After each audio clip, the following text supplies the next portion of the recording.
Hello friend, तो आप सभी का एक बार फिर से स्वागत है हमारे चैनल आदर्श विनय एकेडमी में। तो फ्रेंड, आज की इस वीडियो में हम लोग स्पेशल देखेंगे एसएससी एमटीएस और हवलदार के लिए जीके जीएस के टॉप 30 क्वेश्चन पे डिटेल के साथ चर्चा करेंगे। तो आपसे अनुरोध है कि एक भी क्वेश्चन को स्किप मत कीजिएगा, वीडियो को पूरा देखिएगा। और यदि आपको यह वीडियो पसंद आए तो प्लीज़ हमारा चैनल है आदर्श विनय एकेडमी, हमारे चैनल को सब्सक्राइब करके बेल आइकन को ऑन जरूर कीजिएगा। यदि आज की इस सीरीज की बात करते हैं तो आज का यह सीरीज नंबर हमारा कितना है? 1 है। ठीक है, तो चलिए आज की सीरीज को प्रारंभ करते हैं और देखते हैं कि आज का हमारा पहला प्रश्न क्या है। तो आज का हमारा सबसे पहला प्रश्न है, धातु का वह कौन सा गुण है जिसके कारण उसे तार में ढाला जा सकता है। तो करेक्ट आंसर आपको बताना है कि धातु का वह कौन सा गुण है जिसके कारण उसे तार में ढाला जा सकता है। ठीक है, ऑप्शन नंबर ए दिया गया चालकता के कारण, बी हमारा दिया गया आघात वर्धनीयता के कारण, सी हमारा दिया गया तन्यता के कारण, या डी हमारा दिया गया ये सभी। तो करेक्ट आंसर क्या आ जाएगा? ऑप्शन नंबर सी हमारा क्या है? करेक्ट है, यानी धातु में तन्यता का गुण पाया जाता है जिसके कारण उसे तार में ढाला जाता है। ठीक है, ऑप्शन नंबर सी हमारा क्या है? करेक्ट है। ठीक है, आगे हम लोग देखते हैं दूसरा नंबर प्रश्न हमारा क्या है।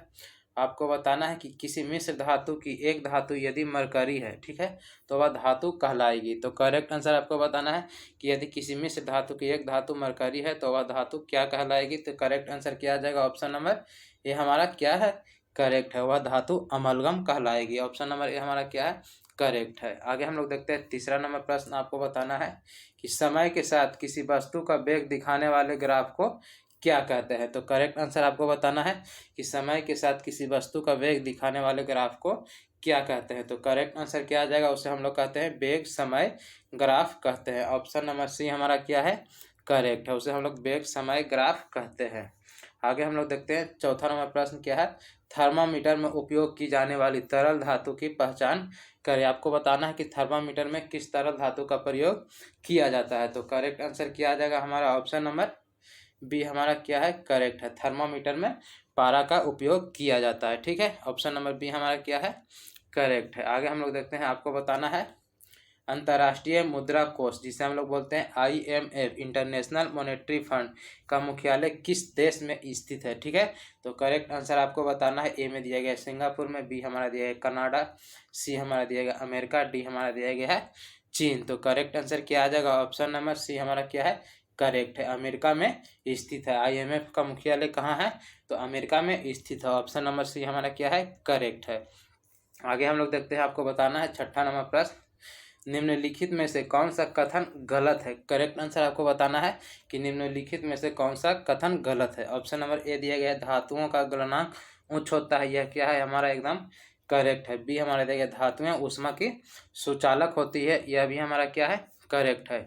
सी हमारा दिया गया सीसा और पारा ऊष्मा की सर्वश्रेष्ठ सुचालक है, और डी दिया गया शुद्ध धातुओं की सतह चमकती है। तो करेक्ट आंसर क्या आ जाएगा? ऑप्शन नंबर सी हमारा क्या है? करेक्ट है, सीसा और पारा ऊष्मा के सर्वश्रेष्ठ सुचालक है, यह कथन हमारा क्या है?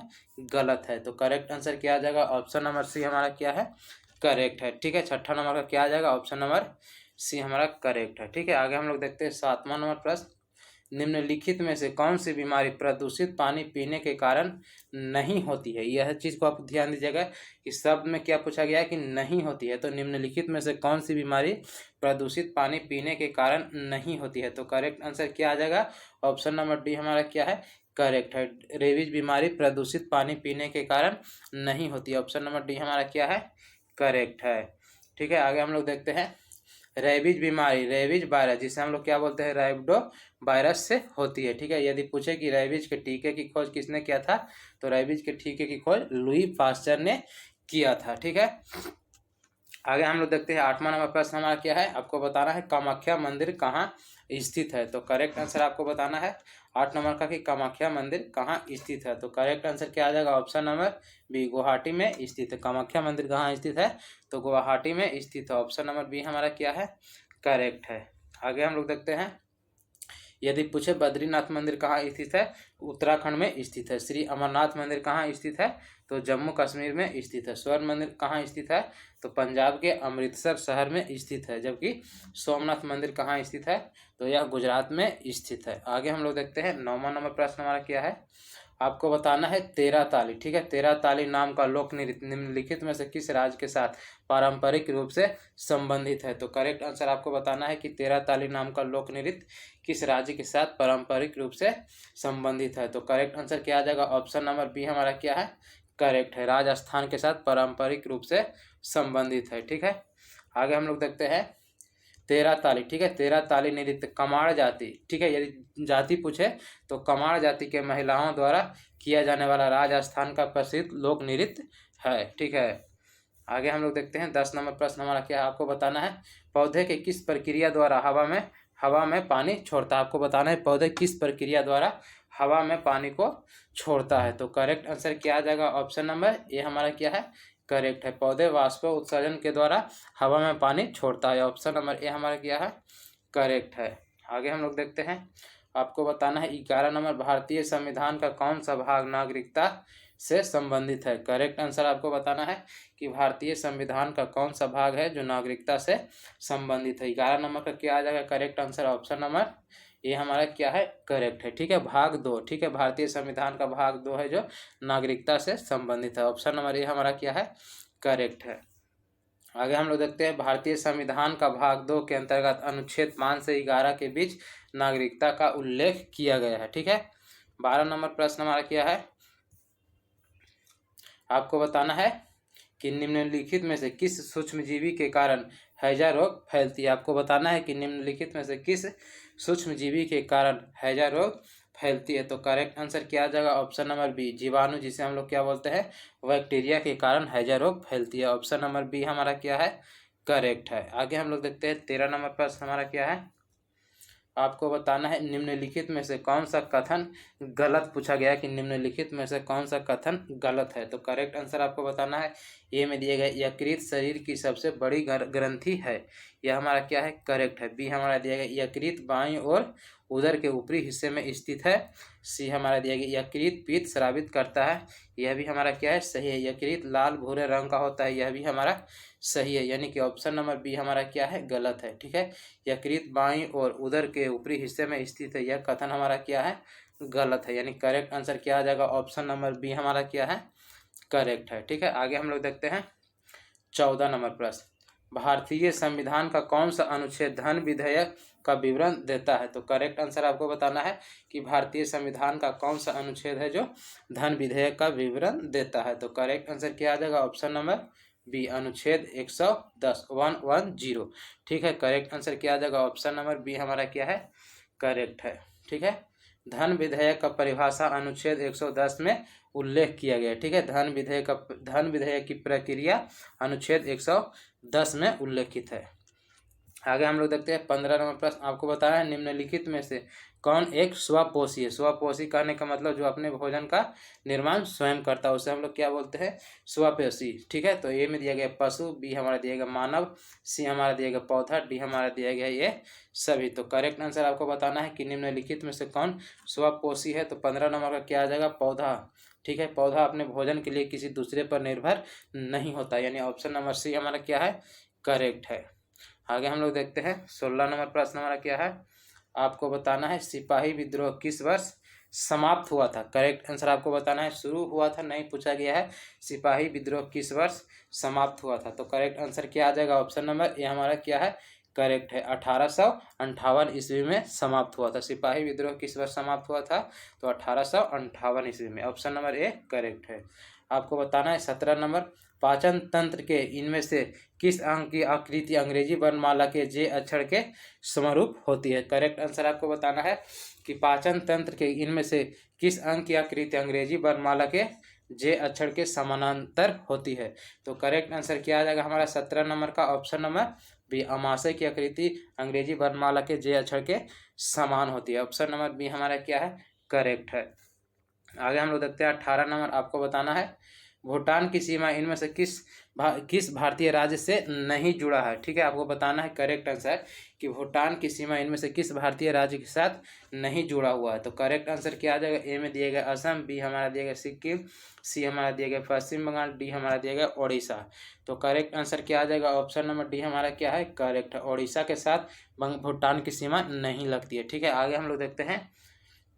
भूटान की सीमा निम्नलिखित राज्यों के साथ जुड़ा है। ठीक है, पहला है असम के साथ जुड़ा हुआ है, पश्चिम बंगाल के साथ है, सिक्किम के साथ है और अरुणाचल प्रदेश के साथ जुड़ा हुआ है, जबकि उड़ीसा के साथ नहीं है। ठीक है, आगे हम लोग देखते हैं। आपको बताना है 19 नंबर प्रश्न, आपको बताना है गौतम बुद्ध का संबंध इनमें से किस प्रसिद्ध स्थान से है। तो करेक्ट आंसर आपको बताना है कि इनमें से किस प्रसिद्ध स्थान से गौतम बुद्ध का संबंध है।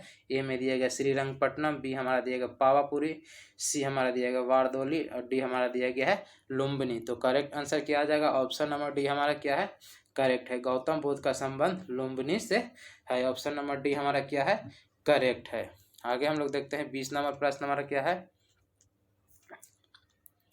20 नंबर प्रश्न हमारा है, आपको बताना है कि निम्न में से कौन सी नदी यमुना की एक सहायक नदी है। करेक्ट आंसर आपको बताना है कि निम्न में कौन सी यमुना की एक सहायक नदी है। ऑप्शन नंबर ए दिया गया सोन नदी, बी हमारा दिया गया घाघरा नदी, सी हमारा दिया गया गंडक नदी और डी हमारा दिया गया चंबल नदी। तो करेक्ट आंसर आपको बताना है कि निम्न में कौन सी नदी है जो यमुना की एक सहायक नदी है। तो करेक्ट आंसर आपको बताना है चंबल नदी। ऑप्शन नंबर डी हमारा क्या है, करेक्ट है। चंबल नदी यमुना की एक सहायक नदी है। ठीक है, ऑप्शन नंबर डी करेक्ट है। आगे हम लोग देखते हैं 21 नंबर प्रश्न, कंचनजंगा बायोस्फीयर रिजर्व निम्नलिखित में से किस राज्य में स्थित है। तो करेक्ट आंसर आपको बताना है कि कंचनजंगा बायोस्फीयर रिजर्व निम्नलिखित में से किस राज्य में स्थित है। तो करेक्ट आंसर क्या आ जाएगा, यह सिक्किम राज्य में स्थित है। ऑप्शन नंबर डी हमारा क्या है, करेक्ट है। किस राज्य में स्थित है, तो सिक्किम राज्य में स्थित है। ऑप्शन नंबर डी हमारा क्या है, करेक्ट। आगे हम लोग देखते हैं।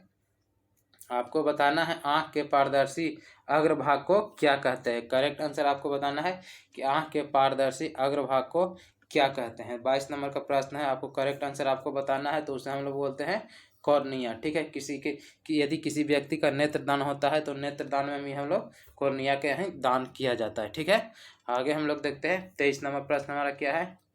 आपको बताना है निम्नलिखित में से कौन सा वह आवश्यक तत्व है जिसका उपयोग पौधे प्रोटीन संश्लेषण में करता है। तो करेक्ट आंसर आपको बताना है कि निम्नलिखित में से कौन सा वह आवश्यक तत्व है जिसका उपयोग पौधे प्रोटीन संश्लेषण में करता है। तो 23 नंबर का प्रश्न में क्या हो जाएगा, correct answer option number D nitrogen. ठीक है, ऑप्शन नंबर डी हमारा क्या है, करेक्ट है। आगे हम लोग देखते हैं 24 नंबर प्रश्न, आपको बताना है अकबर के साम्राज्य में सेनापति क्या कहलाते थे। करेक्ट आंसर आपको बताना है कि अकबर के साम्राज्य में या दरबार में सेनापति को क्या कहते थे। ऑप्शन नंबर ए दिया गया दीवान, बी हमारा दिया गया कोतवाल, सी हमारा दिया गया फौजदार या डी हमारा दिया गया बख्शी। तो करेक्ट आंसर क्या आ जाएगा हमारा 24 नंबर का, ऑप्शन नंबर सी हमारा क्या है, करेक्ट। उसे हम लोग बोलते थे फौजदार या उसे फौजदार कहा जाता था। ऑप्शन नंबर सी हमारा क्या है, करेक्ट है। अकबर के साम्राज्य में सेनापति को क्या कहते थे, तो फौजदार कहते थे। ऑप्शन नंबर सी हमारा क्या है, करेक्ट है। आगे हम लोग देखते हैं, आपको बताना है 25 नंबर। ठीक है, भारतीय रिजर्व बैंक की स्थापना किस वर्ष की गई थी। तो करेक्ट आंसर आपको बताना है 25 नंबर का कि भारतीय रिजर्व बैंक की स्थापना किस वर्ष की गई थी। तो 1935 ईस्वी में की गई थी। ऑप्शन नंबर डी हमारा क्या है, करेक्ट है। आगे हम लोग देखते हैं 26 नंबर प्रश्न हमारा क्या है।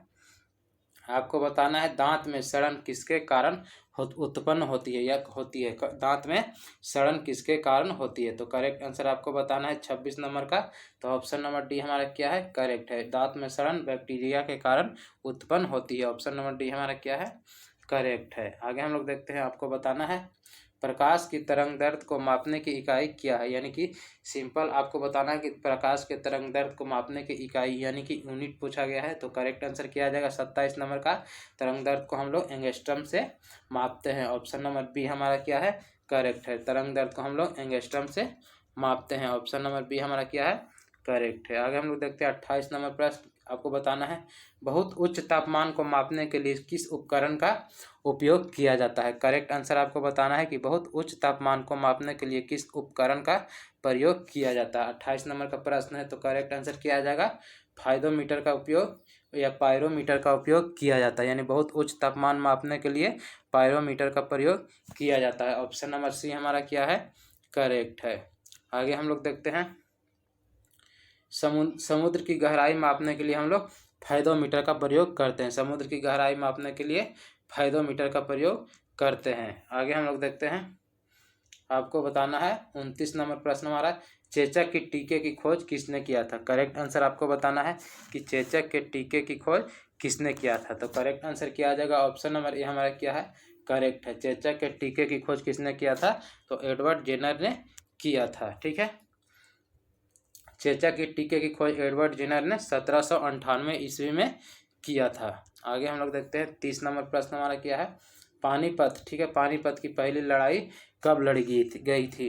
करेक्ट आंसर आपको बताना है कि पानीपत की पहली लड़ाई कब लड़ी गई थी। तो करेक्ट आंसर क्या आ जाएगा, option number A, option number B हमारा क्या है, करेक्ट है। पानीपत की पहली लड़ाई सन 1526 ईस्वी में लड़ी गई थी, यानी ऑप्शन नंबर बी हमारा क्या है, करेक्ट है। ठीक है, पानीपत की पहली लड़ाई कब हुई थी, तो 1526 ईस्वी में। ऑप्शन नंबर बी हमारा क्या है, करेक्ट है। आगे हम लोग देखते हैं कुछ महत्वपूर्ण युद्ध, यहाँ से भी हमारा प्रश्न एग्जाम में पूछा जाता है। ठीक है, पानीपत का प्रथम युद्ध कब हुआ था, तो 21 अप्रैल 1526 ईस्वी को हुआ था। यदि खानवा का युद्ध पूछे तो 17 मार्च 1527 ईस्वी को हुआ था। ठीक है, चंदेरी का युद्ध कब हुआ था, तो 29 जनवरी 1528 ईस्वी को हुआ था। घाघरा का युद्ध कब हुआ था, तो 6 मई 1529 को हुआ था। ठीक है, तो करेक्ट आंसर क्या था इसका, बी, ऑप्शन नंबर बी हमारा क्या था, करेक्ट था। ठीक है, आगे हम लोग देखते हैं, तो फ्रेंड ये था जीके जी इसका टॉप 30 क्वेश्चन, जिसपे हम लोग डिटेल के साथ चर्चा किए। ठीक है, तो उम्मीद करते हैं आपको ये वीडियो पसंद आया होगा। अगर ये वीडियो आपको पसंद आया होगा तो प्लीज़ हमारा चैनल है आदर्श विनय एकेडमी, हमारे चैनल को सब्सक्राइब करके बेल आइकन को ऑन जरूर कीजिएगा। तो फ्रेंड आज के लिए इतना रहने देते हैं, फिर मिलते हैं अगले वीडियो में, तब तक के लिए जय हिंद।